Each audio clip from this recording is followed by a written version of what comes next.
উপদেষ্টার পদ পেয়েছেন, আপনারা বুঝে উঠতে পারতেছেন না যে আসলে আপনারা কোন চেয়ারে বসছেন। বাচ্চাদেরকে দিয়ে স্বাস্থ্য মন্ত্রণালয় একটা উপকমিটি করেছেন, ওদের অথরিটি কি?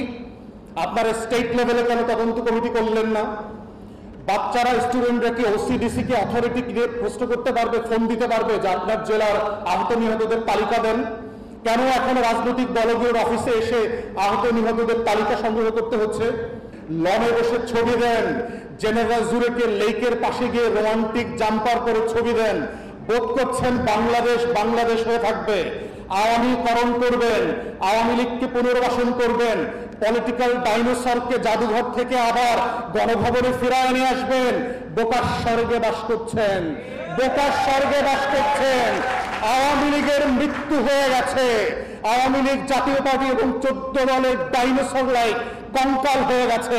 যে আওয়ামী লীগকে দেখতে পাচ্ছেন, এই আওয়ামী লীগ জাদুঘরের জন্য আওয়ামী লীগ।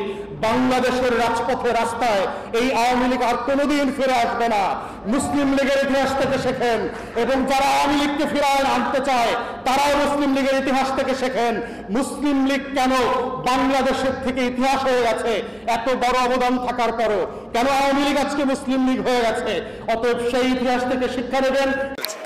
এবং পতনের আগের মুহূর্তগুলোতে আপনারা যদি দেখে থাকেন, হাসিনা এবং তার যে ল্যাসপেন্সার ক্যাবিনেট ছিল, তারা কিন্তু বিভিন্ন হাসপাতালে গিয়ে গিয়ে ওই আহত লীগদেরকে দেখেছে। অতএব সেই জায়গা থেকে আমাদের জেনুইন যোদ্ধা আহত হয়েছেন এই বিপ্লবের পক্ষে, তাদেরকে আলাদা করতে হবে। দ্বিতীয়ত হচ্ছে যে আমরা উপদেষ্টাদেরকে বারবার বলবার পরও এটা হচ্ছে না, তার বড় কারণ হচ্ছে আমলারা। বাংলাদেশে যে সরকারি কর্মকর্তা কর্মচারী যে আমলা গোষ্ঠীটা আছে, এই গোষ্ঠীটা হচ্ছে আওয়ামী ফ্যাসিবাদের দালাল, এবং তারা গত 16 বছর ধরে এই ফ্যাসিবাদী শাসন ব্যবস্থার বেনিফিশিয়ারি। তাই আমরা বারবার বলেছি যে অত্যন্ত অপেশাদার সুলভভাবে এই পুরো বিষয়টাকে হ্যান্ডেল করা হচ্ছে।